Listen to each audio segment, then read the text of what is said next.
Now we will discuss about second structure.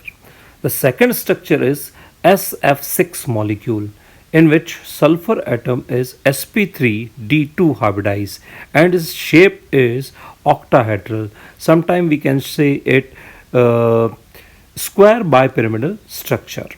तो हम लोगों ने यहाँ पे SF6 का मॉलिक्यूल देखा जो कि हमारे पास में ऑक्टाहेड्रल क्या हो गया, इसमें कंपाउंड है।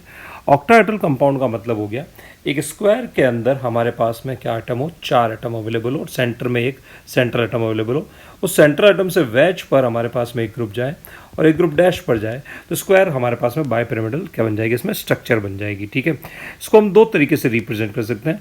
एक स्क्वायर के अंदर हम लोग क्या करें, आपके इसमें 4 एटम को दिखाएं और सेंट्रल एटम को भी बना दें और उसके बाद में एक वेज पे इसमें ग्रुप लगाएं और एक डैश पे ग्रुप लगाएं, तो ये हमारे पास में स्क्वायर बायपिरामिडल स्ट्रक्चर या ऑक्टाहेड्रल स्ट्रक्चर बन जाएगी। इसको दिखाने का एक तरीका और होता है, 3 वैलेंसी बाहर ट्राइंगल शेप में बनाएं और 3 वैलेंसी अंदर हमारे पास में ट्राइंगल शेप में बनाए और दोनों ट्राइंगल अपोजिट ट्राइंगल हो, तो ये स्ट्रक्चर भी हमारे पास में ऑक्टाहेड्रल होता है। जैसा कि आप देख पा रहे हैं, डार्क लाइन वेज पे हमने एक ट्राइंगल बनाया है, ठीक है, और डैश पे भी हमने क्या किया, ट्राइंगल बनाया। दोनों ट्राइंगल क्या है, अपोजिट है, तो ये शेप भी हमारे पास में क्या कहलाता है, ऑक्टाहेड्रल कहलाता है। अब अगर आप इसे कहेंगे मॉलिक्यूलर मॉडल में कैसा दिखेगा, तो आप इसे देख पा रहे हैं मॉलिक्यूलर मॉडल के अंदर। अगर आप मॉलिक्यूलर मॉडल में देखें तो यहाँ पे हमारे पास में एक स्क्वायर बन रहा है, ठीक है, रेड वैलेंसी से ग्रीन वैलेंसी जो है वो स्क्वायर बना रही है। एक ग्रीन हमारे पास में टुवर्ड्स द व्यूअर है और एक ग्रीन अवे फ्रॉम व्यूअर है, अप और डाउन है, जिसे हम इस तरीके से भी क्या कर सकते हैं, दिखा सकते हैं। ठीक है, तो ये जो शेप होता है, इस शेप को हम क्या बोलते हैं, ऑक्टाहेड्रल शेप बोलते हैं। अब ये जो ऑक्टाहेड्रल शेप होता है, इसमें हमारे पास में C4 एक्सिस ऑफ सिमेट्री होती है। दैट मीन्स 90 डिग्री घुमाने पर ये हमारे पास में क्या कर जाता है, आपके इसमें अपने ग्रुप को आपस में इंटरचेंज कर लेता है और इनडिस्टिंग्विशेबल क्या कर लेता है, स्ट्रक्चर बना लेता है। क्या इसमें सिर्फ C4 होती है? हाँ, C4 हमारे पास में अगर हम लोग देखें तो हर एक्सिस से XYZ अगर एक्सिस मान लें तो हमारे पास वहाँ जाती हुई C4 हमें क्या इसमें दिखाई देगी। ये भी C4 है, अगर हम बात करें ये भी C4 है, तो हमने 3 तो क्या देखी, C4 देखी। क्या इसमें सिर्फ C4 होती है? नहीं, इसमें C2 एक्सिस ऑफ सिमेट्री भी होती है। वो C2 एक्सिस ऑफ सिमेट्री अगर आप देखें तो हमारे पास में जो स्क्वायर है उसके अंदर जो 2 वैलेंसीज है उनके बीच से जाती हुई आपको इसमें C2 एक्सिस ऑफ क्या दिखाई देगी, इसमें सिमेट्री दिखाई देगी। तो क्या यही C2 है ना? ये भी हमारे पास कौन सी एक्सिस है, C2 एक्सिस ऑफ सिमेट्री है। C2 मतलब हम इसको कितने डिग्री रोटेट करेंगे, 180 डिग्री क्या करेंगे, रोटेट करेंगे और हमें इनडिस्टिंग्विशेबल क्या मिल जाएगी, इसमें स्ट्रक्चर मिल जाएगी।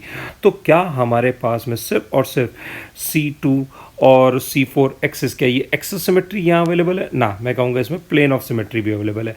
क्या इस मॉलिक्यूल में प्लेन ऑफ सिमेट्री है? हाँ, अगर उसके स्लाइस में अगर हम लोग इसको काट दें तो टोटल 5 एटम कटेंगे, 4 ग्रीन और बीच में एक सल्फर का एटम क्या इसमें कट जाएगा। तो इसके अंदर हमारे इसमें 5 एटम टोटल कटेंगे, एक ऊपर की तरफ बचेगा और एक क्या बचेगा इसमें, नीचे की तरफ क्या होगा, इसमें एटम क्या हो जाएगा, इसमें बच जाएगा। ठीक है, क्या इसके अंदर बस यही प्लेन ऑफ सिमेट्री है? ना, इसके अंदर एक और प्लेन ऑफ सिमेट्री है।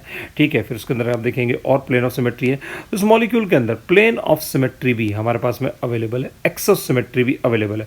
अब आप बोलेंगे टोटल कितनी प्लेन ऑफ सिमेट्री अगर इस मॉलिक्यूल के अंदर अवेलेबल है, तो ये मैं आपको क्या करता हूँ, आपके इसमें चैलेंज करता हूँ कि आप इसके अंदर बताएं कि टोटल इस मॉलिक्यूल में कितनी प्लेन ऑफ सिमेट्री है। मैंने कुछ तो आपको बना के बताइए, बाकी आपको सोचिएगा लेफ्ट हैंड साइड के अंदर जो स्ट्रक्चर है और उन स्ट्रक्चर को देखते हुए आप इसमें कितनी प्लेन ऑफ सिमेट्री ला सकते हैं। मज़ेदार चीज़ है इसके अंदर जो प्लेन ऑफ सिमेट्री जाती है वो कहाँ कहाँ जाती है, पहले मैं आपको बता दूँ। ये हमारे पास में 3 एटम को काटते हुए भी जाती है। ठीक है, अभी आप देख रहे हैं 3 एटम को काटते हुए जाती है, दिखाई दे रही है, और 5 एटम को काटते हुए भी हमारे पास में क्या होती है, प्लेन ऑफ सिमेट्री होती है। ठीक है, 5 एटम को काटते हुए प्लेन ऑफ सिमेट्री, एक मिनट में बता देता हूँ 5 एटम को काटते हुए प्लेन ऑफ सिमेट्री कौन सी वाली होगी। तो आप देख रहे हैं तो यहाँ पे 5 एटम को काटते हुए प्लेन ऑफ क्या जा रही है, इसमें सिमेट्री जा रही है।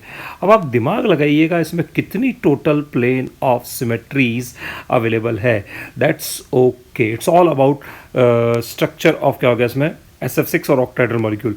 इसमें सेंटर ऑफ सिमेट्री भी होती है, इसके सेंटर के अंदर एक इमेजिनरी पॉइंट होता है जिससे हम अपोजिट डायरेक्शन में जाएं तो हमारे पास में आइडेंटिकल ग्रुप मिलते हैं। या हम ये भी कह सकते हैं अपोजिट ग्रुप को अगर हम इन्वर्ट कर दें, अप वाले को डाउन ले आए, डाउन वाले को अप ले आए, तो हमारे पास वापस वो कि वो क्या बन जाती है, स्ट्रक्चर बन जाती है। इस मॉलिक्यूल में सेंटर ऑफ सिमेट्री भी अवेलेबल है। तो आज के लिए इतना काफ़ी।